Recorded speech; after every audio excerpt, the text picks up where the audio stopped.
Here's a question. How many of you have been quietly avoiding carbs on Manjaro or GLP-1? Less rice, less roti, surviving on protein shakes and coffee, thinking less carbs means faster weight loss? I did that for 3 months. And this week, my nutrition course showed me exactly what that was doing to my body. It was not helping, it was actually working against me. I recently enrolled in a nutrition coaching certification course. I'm doing this because after my blood reports came back, which has vitamin D at 9.48, iron borderline, I realized that 3 months on this medication and I still didn't properly understand what my body needed. So I am studying and I'm sharing what I learned as I learn it honestly in real time. Today, the carbohydrate module. Three things: what the science actually says, what goes specifically wrong on Manjaro or GLP-1, and what I am eating differently starting this week. Real food, Indian food, North and South Indian both. Let's go. First, what actually happens when you eat carbohydrates?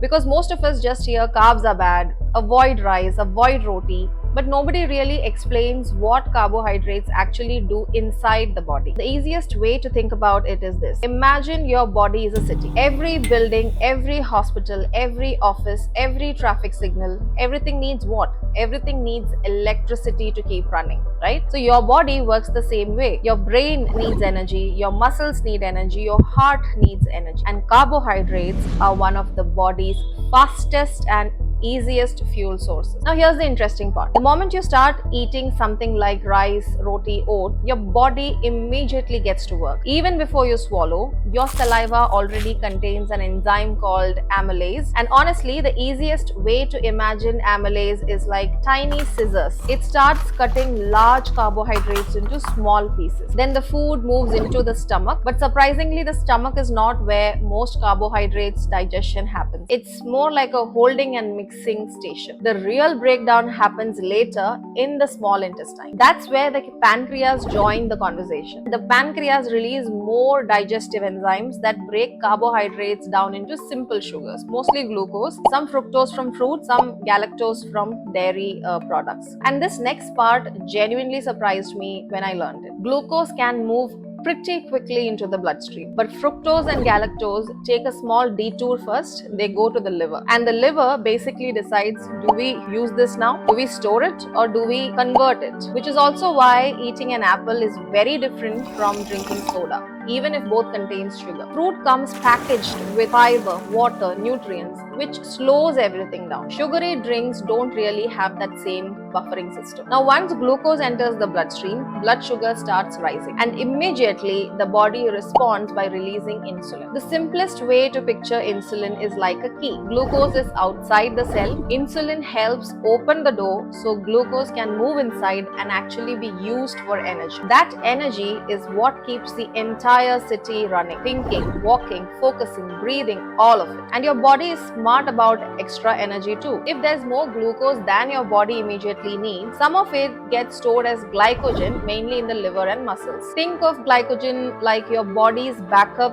power supply. So later, when you haven't eaten for a while and blood sugar starts dropping, another hormone called glucagon tells the liver, come on, release some stored fuel. And all day long, your body keeps balancing this system. Storing energy, releasing energy, storing energy, releasing energy. That balancing is a huge part of metabolism. And it's also one of the exact systems Mounjaro or GLP-1 interacts with. Now, here is where it gets specific for us. GLP-1 medications reduce appetite dramatically. That is the whole point, right? But this creates what I am calling the Mounjaro nutrition trap. Appetite disappears, we stop eating enough, we specifically stop eating carbs because we think that helps. We survive on coffee, protein shakes, biscuits, and we feel proud of it. Here's what the science says about that. Just because you are not feeling hungry anymore doesn't mean your body stopped needing nourishment. Mounjaro controls the hunger signal. It cannot control your biological energy requirement. When glycogen stores run low, when glucose availability drops,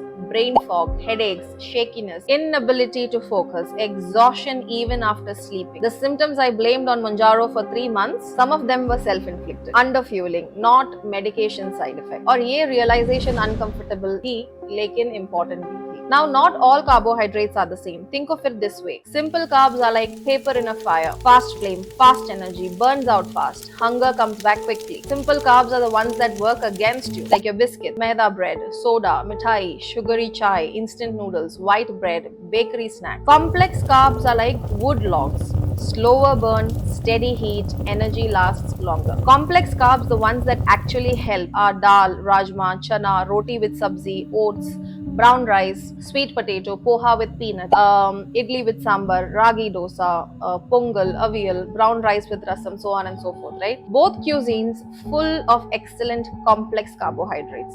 The problem is never the cuisine. The problem is replacing these with processed snacks. And then there's fiber, which most people completely ignore. Fiber is a special type of carbohydrate that your body cannot fully digest. Instead of becoming glucose, it travels to the large intestine, feeds the good bacteria in your gut, slows digestion down, and helps bowel movements. For us on Manjaro, this is critical, right? Because Manjaro already slows digestion. If fiber intake is also low and water intake is also low, there is constipation, bloating, nausea that doesn't go away.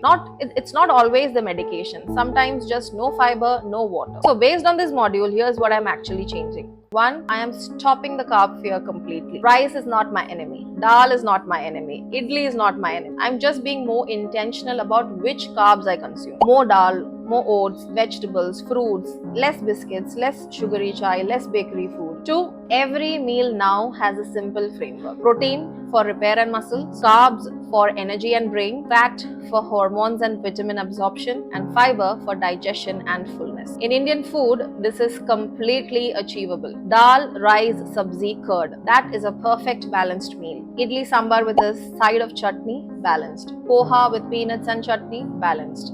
And honestly, even a lot of our traditional millets fits beautifully into this, like ragi, jawar, bajra. These are foods many Indian households were eating long before high protein and superfood became Instagram buzzwords, right? We don't need imported superfoods. We just need to stop replacing our traditional balanced meals with processed convenience food. 3. I am actively adding fiber sources every day. Dal, chana, rajma, vegetables, guava, apple, psyllium husk in water, and most importantly, more water alongside it. Fiber without water doesn't work. It makes things worse. ये changes small लगते हैं, लेकिन science के according ये exactly वो चीजें हैं जो GLP-1 में missing. If you have been avoiding carbs on Manjaro, I want you to take one thing from this video. Your body still needs fuel. Your brain still needs glucose. Your gut still needs fiber. Low appetite is not a permission to undereat or underfuel. Next week, I'm covering protein, which is honestly even more important for GLP-1 medications. If you want that video, comment below protein. I read every comment. Subscribe if you're following this journey. And if you have a question about nutrition on Manjaro, drop it below. What I know, I will answer. What I don't know yet, I will go learn and come back. मिलते हैं next video में.